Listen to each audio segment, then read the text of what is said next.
stand against both of them. And they're both just such huge Ivern enjoyers.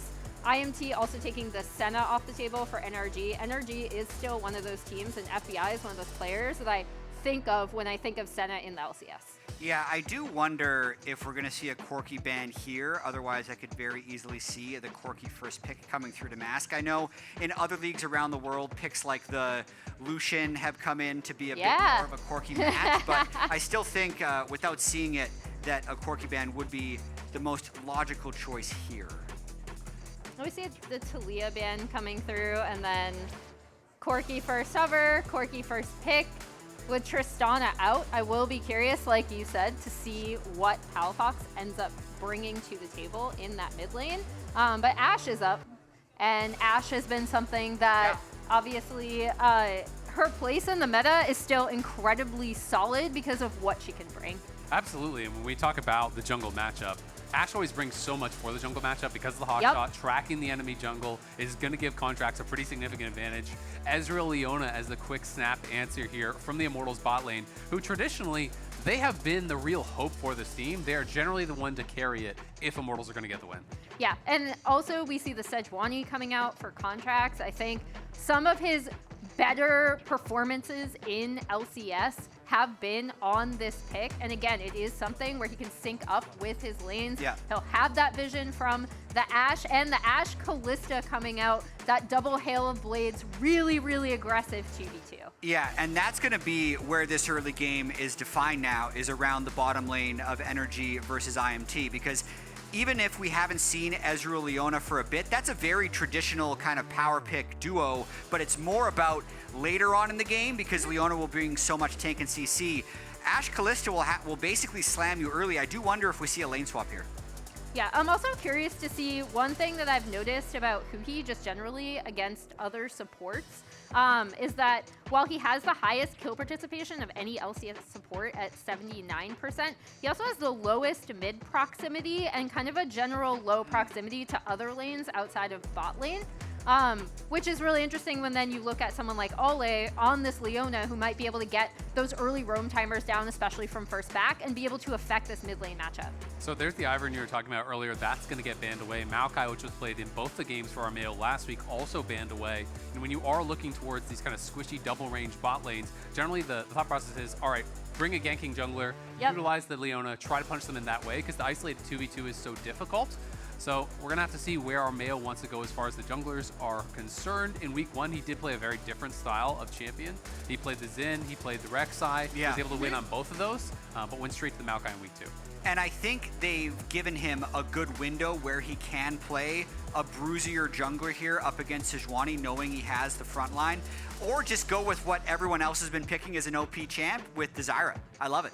Yeah, and obviously we've talked so much about how fast this Zyra clear speed is, and for me it really is going to be about how much playmaking Armao can also bring with that fast clear time to be able to affect his lanes, especially on the bot side if we don't see any sort of swap coming through. I mean, when you're looking at this Immortals comp, it feels like just a lot of poke, honestly. You know, you have the Corki, the Ezreal, the Zyra all poking and prodding away. Then your go button, of course, is going to be the Leona or potentially a flank from the Renekton.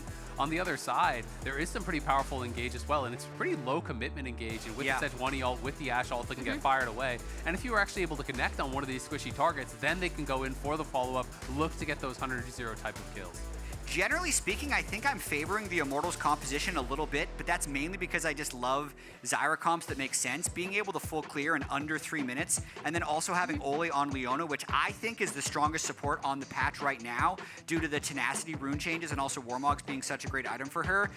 It just makes a lot of sense as long as they can get through that early laning phase with the Ezreal Leona. Yeah, for me, it's about where the junglers decide to go early, kind of piggybacking on your point. I do slightly favor the IMT. Extremely high for NRG, because even though starting 0 and 3 traditionally isn't a death knell in the LCS, when it's 0-3 match score and you're playing single round robin best of 3, it's basically 0-6. It is actually 0-6, which you don't see many teams start 0-6 and then still have championship aspirations, which is where NRG is going to be right now. And then one small thing that is a little bit unlucky for NRG actually is the way side select works in best of 3 LCS is the top 4 teams from Spring get it in 4 of their series, and the bottom 4 get it in 3 of their series. NRG was a bottom 4 team. But the way the randomization worked after that, this is the 3rd match in a row that NRG's actually not had side select. So it's a slightly unlucky against them at the very start of the season, and it's even more important that they don't have that negative momentum of starting 0-3 or 0-6.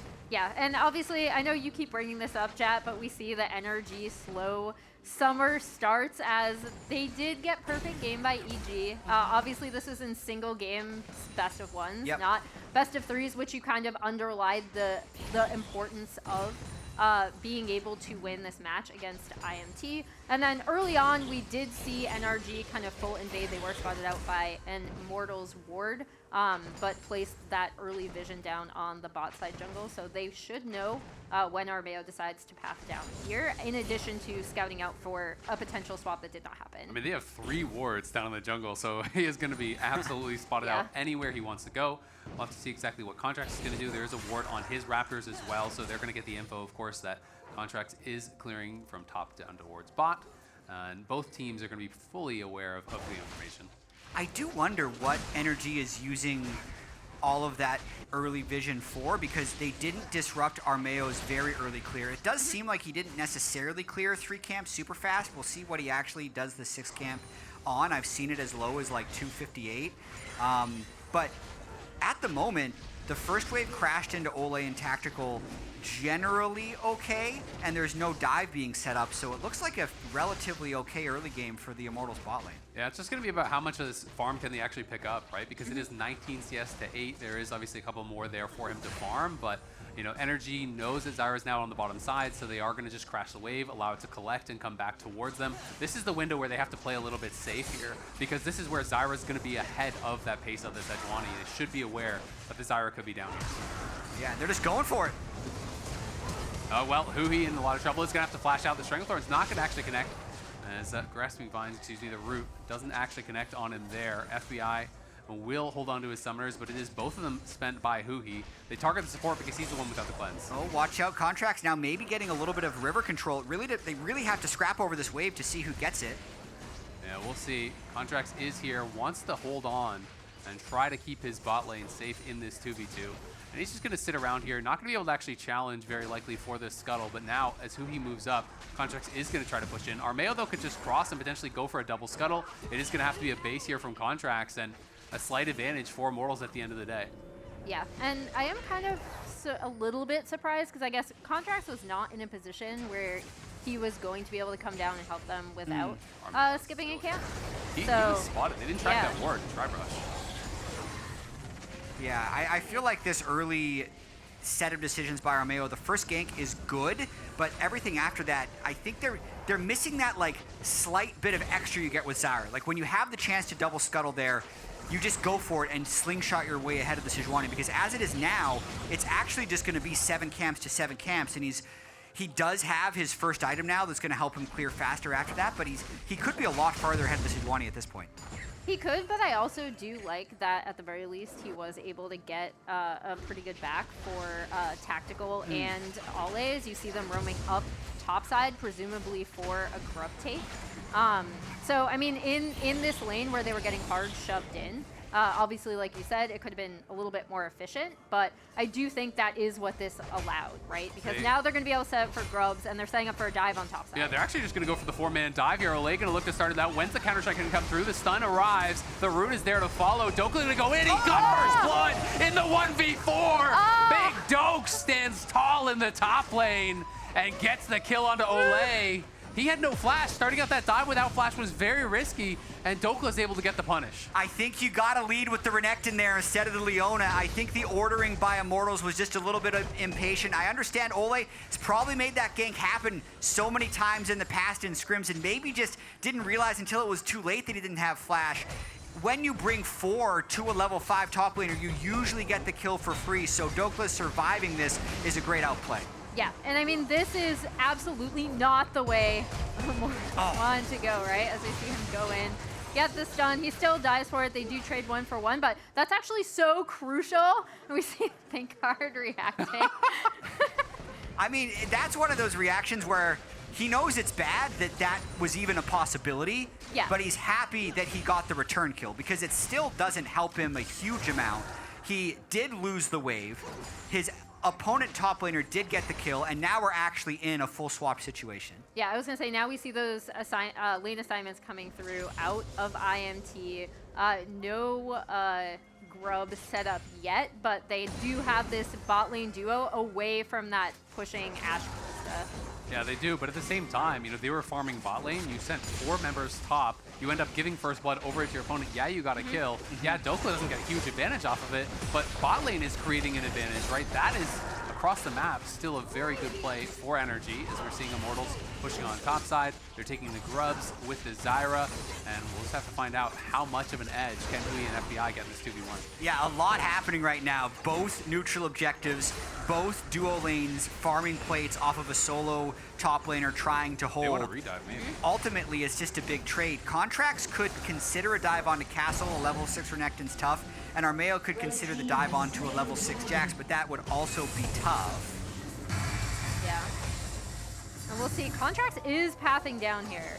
Yeah, they do have the wave in a really good state right now. We'll see if they can start it off properly. They are going to pull aggro, and Castle's just stuck behind the pillar. Nice flash away from the Sejuani ult, and now the turn to the stun. He gets the kill in the 1v3, and that wasn't even that close, honestly, to being able to take him down. Once the Sejuani ult missed, I feel like they just had to take it and back off. Yeah, neither of these dives have worked out the way that the teams initiating them would have wanted. As we see this, I fully agree. Once the Sedge ult goes wide, yeah, it's over. You know when you stick your toe in the water to see if it's too hot? Normally, if it's too hot, you don't then jump in. But that's what Contractz did. His entire body got scolded by the Renekton underneath the turret, and he kind of gives one away. Yeah, I mean, that one was a little bit tough, right? They don't have great CC to set it up. They could have potentially led with the Kalista, throw in the Ashe, but then maybe, you know, worried about the Ashe just going 100-0, getting burst down. I feel like they should have just walked up with the Sejuani point blank queued and then thrown the ult out of it and try to actually start it that way. They were trying to have, you know, your support hold aggro on the very edge so we can step out at that last moment, but it's more important to hit that Sejuani ult, to have all the skill shots there to follow, and trying to get a little bit too tricky, I think, for their own good in this situation. Is Mask and Palafox just been farming it out mid lane. Hasn't really been too much action there. Yeah, and that's kind of what both of them would want, right? Like, especially with this Aurelion Sol pick, kind of you want it to be scaling, and then also kind of see if you can get Dhokla to a point where he will be able to mow down side lanes uncontested by the Renekton.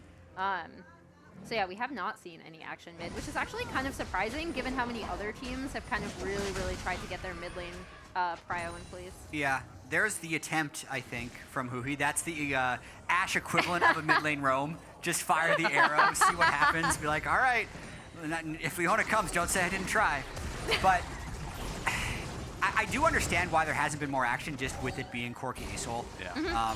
They're 2 more passive players, and also just because the Ashe Kalista creates so much priority around double Hail of Blades all-inning early. And then you also have Olleh, who's not on the Ashe Leona, and he just wants to fight every time his flash is up. Speaking of which, his flash is up and he's running bot lane. Yeah, we'll see. Contractz gonna find out that he was actually spotted there. Armao is around in the area, so could be a bit of a skirmish here, but it is difficult when you are spotted if you don't actually get the jump, and they don't have that Ashe arrow available for a little while. They do have the Sejuani ult back up, though, if they'd like to look for something. Yeah, and on top side, we also see the Renekton is now dirty farming up here. In terms of getting that prio, obviously Dhokla will be able to catch this wave, but I am curious to see what IMT does as we see Armao taking this down on top side, them having set up vision, or bot side, set up vision around bot side, see if they want to make some plays, because I still think, I'm trying to think of the scaling in this game. So scaling in this game is still pretty good for the Corki Ezreal as well. Yeah. But you don't want this Aurelion Sol to get to a point where he can take over the game, or Jax can take over inside. I think the Asol scaling is good, but I just think having the Leona as a team fight starter compared to the support Ashe, at least from the bot side, is going to outscale for them. And then Corki Zyra Renekton is just fine, as Contractz is just trying to escape after this Gromp. Yeah, and I will say one thing that could be difficult is we're going to see the Ashe arrow actually connect, but nice little buffer there from Mask as he's going to be able to Valkyrie out in time.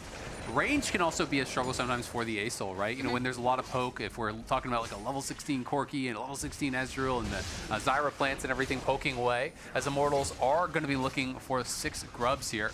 They're first to the spot, but NRG are potentially collapsing. They're very split right now, though. They're giving up a decent amount for this, though. Dhokla's potentially going to get solo first turret gold for himself, so yes, you're going to get 6 grubs, which can help you get plates, but you're giving away a lot of plates just to get it. Yeah, and again, you want this Jax to kind of become a monster in the side lanes, right? As we see, looks like Huhi and Contractz, yeah, might be looking for something else. Yeah, FBI looking to try to start it out. We'll see if they're going to throw out the ulti. Contractz still holding on to it for now. It's going to throw it, forces the flash. Nicely played by both sides there. As Olleh just splits the uprates with the ulti, not able to stun up anyone, lands the slow on 2. Just the 3v3. You can see Contractz maybe looked a bit indecisive. I don't hate trying to get the stun before throwing out the ult, and still does get the flash at the end of the day, but the overall outcome of that play is giving a big gold injection to the Jax, who now completed Triforce, so you could secure the 6 grubs. Don't love it in the short term, but Immortals, who had already taken 4 plates, now has about 2 minutes to get more plates, and then obviously has the grubs for the rest of the game. Really need to see if they can create side lane pressure to take advantage of these grubs. Otherwise, that Jax is going to be a problem. Yeah, and for me, I am curious to see who gets this next setup on this bot side for Drake as well. Oh, Dhokla just jumped in, and that's kind of the anti-timing as Olleh is now here. Does he have a ward to jump back? Doesn't look like it, but is going to be able to get out of range here and should be okay. Yeah, never used his counter-strike, so was never in huge danger there, knowing that the Leona ult was down and could always E the Q. Oh, Castle's taking a lot of damage here, and there is the empowered ulti, and he's going to let it rip. Castle, no flash available, pops the ulti, going to try to kite this one out, but it is the Rylai's burning him down, slowing him up. Palafox grabs the solo kill as Castle was just disrespecting that Azael damage in the side lane. Yeah, and as Palafox grabs that solo kill, you also have FBI and Huhi pushing in mid. You have Contractz going for that second Drake to stack that up for NRG. IMT will be able to get a return tier 1 on top side, but this is a pretty good position for NRG to be, especially with the Drake control they now have. And I think that's all brought to you by Dhokla versus Castle in that top lane. It's like, even though they weren't directly against each other, 3 people went up for Dhokla, nothing happened, and then Castle dies 1v1. So off of that lost tempo from Immortals, that's where NRG could get that Drake uncontested. Well, Immortals still playing towards this top side, looking like they want to set up for a Herald now, which obviously going to be empowered by those grubs a little bit. If you do drive it in, you're going to be able to get 12 of those little mini Void Mites to spawn up. Dhokla playing pretty carefully around this top side, though, realizes, hey, the Herald is up. They could be up here going for it. It's just going to back off because he has no vision whatsoever. And his bot side is pushing in pretty heavily. You can see that Contractz is down in that bot enemy jungle. They see no one there. So Dhokla just kind of intuits that, yeah, they got to be top.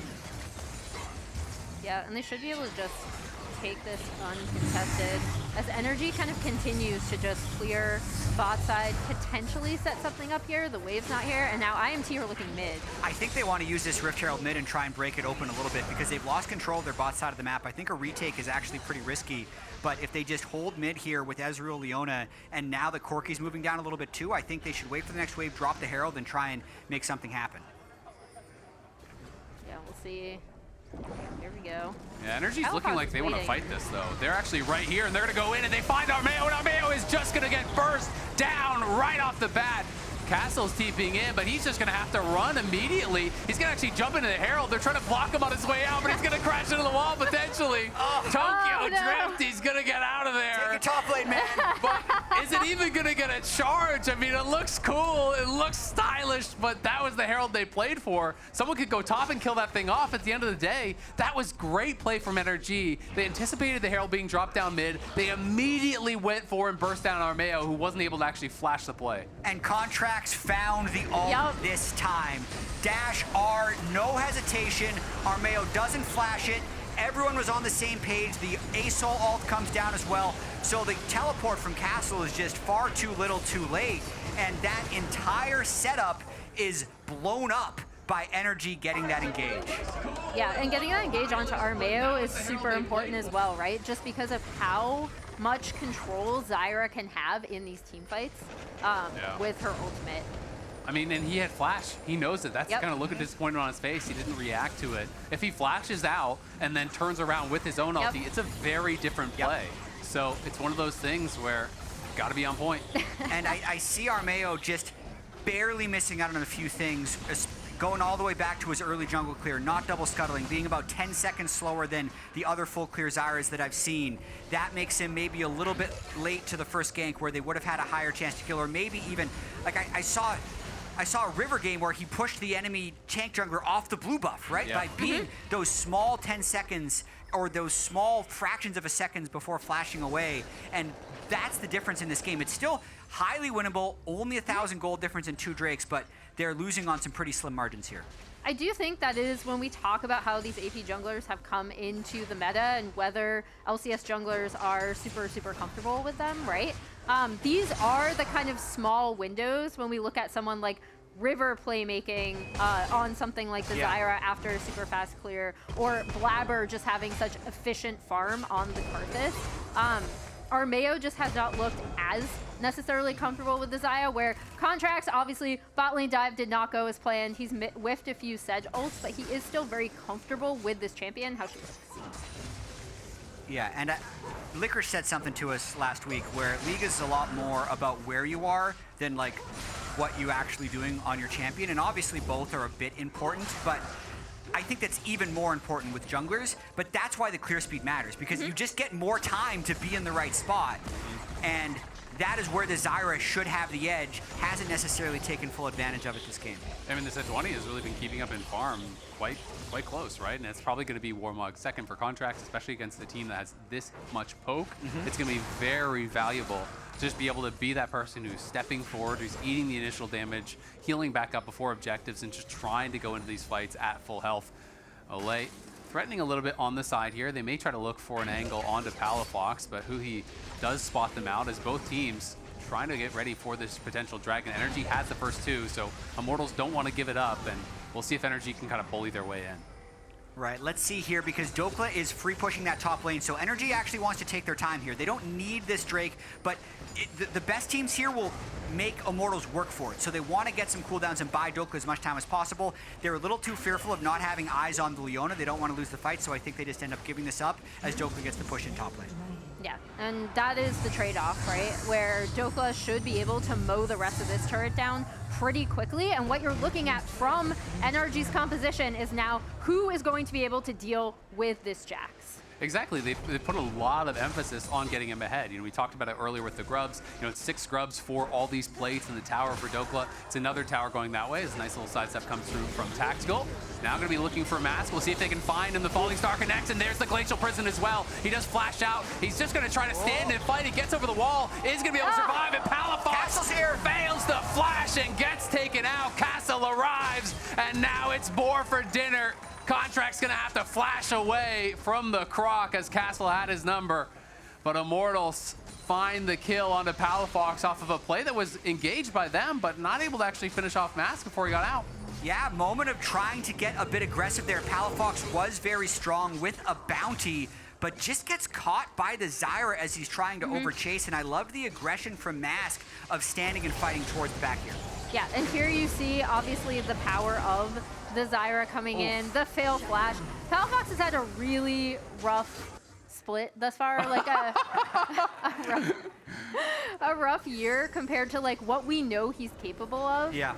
And a lot of it comes down to these kind of individual, like, slight misplays. And it's kind of a Merc Treads diff, honestly, for Mask. You know, the early Merc Treads did allow him to get out of there, to survive through those suns, get over the wall. And he had it calculated very well. You know, you pointed out in the replay, Jatt, that he's actually not even immediately blast going over. He's getting more damage in before he has to get out. He had it calculated out very, very well, allowed them to turn around, get that kill. And now we'll see what Immortals can look for next, as they are starting to get pretty strong. Obviously, Triforce is done for Tactical and Mask.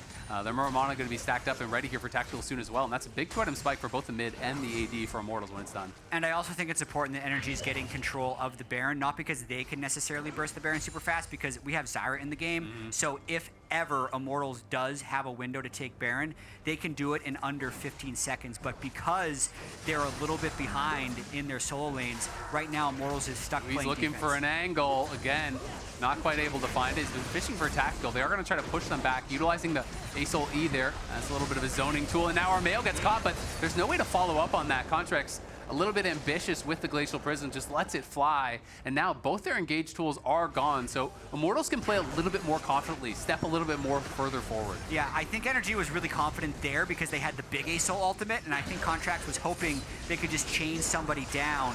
Agreed that it was a bit too far back though, but they're gonna just continue holding this mid prio. They still have the big Azael ultimate, so they're hoping they can just catch someone with normal Sejuani engage, I think. Yeah, we'll see if they can actually do it. Contractz poking away, and in comes the falling skies. It's gonna hit the dot on multiple people, but no stun. Masco potentially in trouble. Tactical over the wall, and it's Contractz first to fall. Immortals again turn around the play. They're able to get the kill on the other side. Gotta say, that's unfortunate for NRG. They were really trying to make a play happen around that Azael ult, but as you were alluding to, Azael, without the Sejuani ultimate, the engage isn't going to be that clean, and it's not like Immortals doesn't have a super slippery team. Like, Corki Ezreal, really hard damage backline to get a hold of. Zyra, really hard to dive through. So when they go for this play, it has to be clean. It's not clean on Damask, and they can't complete the kill. Well, look at where FBI is, right? Like, he's unable to come around and do any sort of damage in this fight. And when we talk about how NRG have kind of been trying to do this playmaking, this is where a lot of their engages, the rest of the team can't come in and commit on. Here's the Yeah, Baron looks like thought. they are potentially stacking up some of these seeds. They have eyes on it now. Dhokla has spotted it. But I'm just a little bit confused as to why NRG even feels that they need to force these plays. You have an Azael that's scaling. You're winning in the side lane with Jax. Why are we the ones engaging? You know, force your opponents to try to make something happen. It's now they're going to be starting it up. The Baron is in trouble. Tactical's going to have to cleanse and try to get out of there. But the real target is the Baron. It has been spotted. Contractz is in the area, so it could be a bit of a flip. Dhokla also has an angle to flank on the side. Immortals are going to have to back it up. We'll see if NRG can get anything from it. There's the stun onto just Olleh, though, and Oleh's going to be able to tank through it. Dhokla going into the middle of the team. They take down Olleh, but it's just the support that's been targeted. The Stranglethorns gets dropped, but no plants were even spawned from it. So yes, the support does fall. Immortals, though, will be able to retreat. Slight win there for NRG as they get the mid-tier 1 and the enemy support. I really feel like in this game, as in life, patience is rewarded. Because the people that are forcing, I'd say more often than not in this matchup, just with the way the comps are matching up against each other with strong disengage, trying to dive into a Zyra, trying to dive into an Azael, end up losing. This time, Immortals was just way too hyped on the fast kill Baron. Like, that thing wasn't even close. It was super telegraphed. It was over top of a killed Scuttle Crab, and it just expended so many of their cooldowns that by the time NRG was patient and disrupted it, it was a very easy fight win and Drake take for NRG. Yeah, and I think the big thing for me here is also just the execution of it, right? Because obviously IMT do want to get this Zyra into Baron. They do want to make the most of how her plans work and are able to take down that objective super fast. She has incredible control over some of these neutral objectives, but then it's the commitment to it from the whole team and then the actual setup, right? And that's where I think we've seen both teams in this game kind of struggle. Yep, and we'll see who's going to be able to take a hold of this game. NRG now at soul point, so they're going to be looking to try to grab that next one. Does put some pressure onto Immortals, but really it's anyone's game. It's only a 400 gold lead here, 25 minutes in. It is very back and forth. Neither team has really been that clean on their engages. And it's going to come down to who can do it when it matters most. This next fight can potentially, at this point of the game, be not only the fight win, but maybe a Baron, maybe the Soul. And this is where one mistake starts to cost you so much more. It really does. I think in terms of who is most likely to get caught out, it would be the two people with Warmogs, weirdly enough, because like they're the ones that are tasked with moving into space because they can heal up any poke. But then, because neither team look where Palafox is on the minimap. Palafox is actually going for the Ezreal. He's going to look for Tactical. Tactical is forced to flash out. The falling sky stuns him, and he gets him. The Sejuani all over the top snipes him down from Contractz.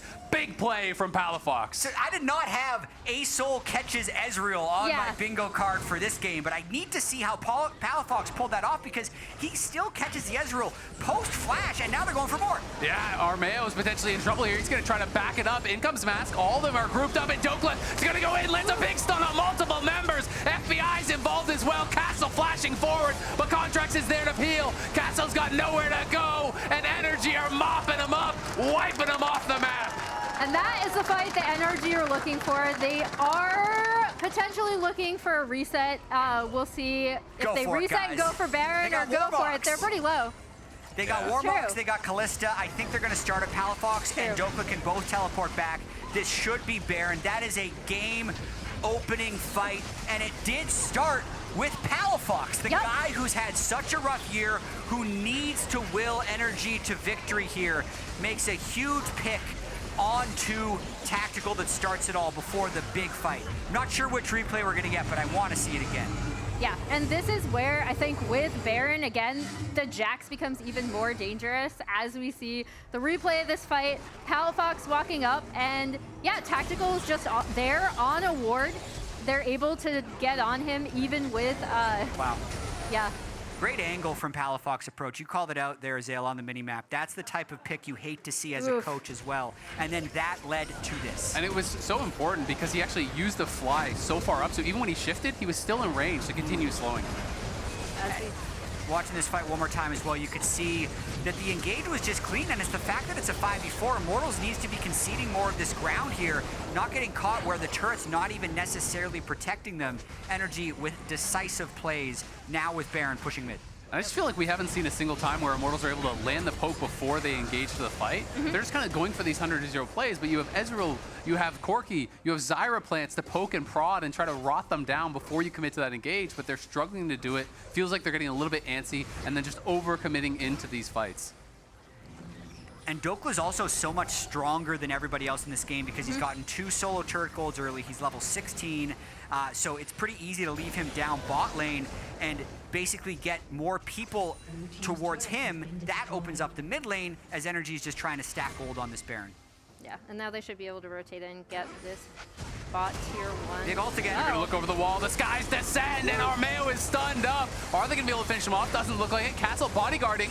Contractz stunned in the tower range, but the Merc Treads are gonna be able to keep him safe there as the stun expires and he just backs it off. It's a big chunk, but it's a lot of ultimates spent and doesn't really amount to too much for either side. And I think NRG needs to be careful not to overstay here because they can get Sol if they're doing the right thing, which is why Sol and Jax have now started both of their recalls. The Jax can teleport back, and then after the turret goes down, NRG is gonna not reset again and try and set up for this Drake. And it's a small thing, but you can see how Contractz is being so annoying, actually bodyguarding, blocking Mystic shots for the cannon because he has the Warmogs. He can just heal it right back up.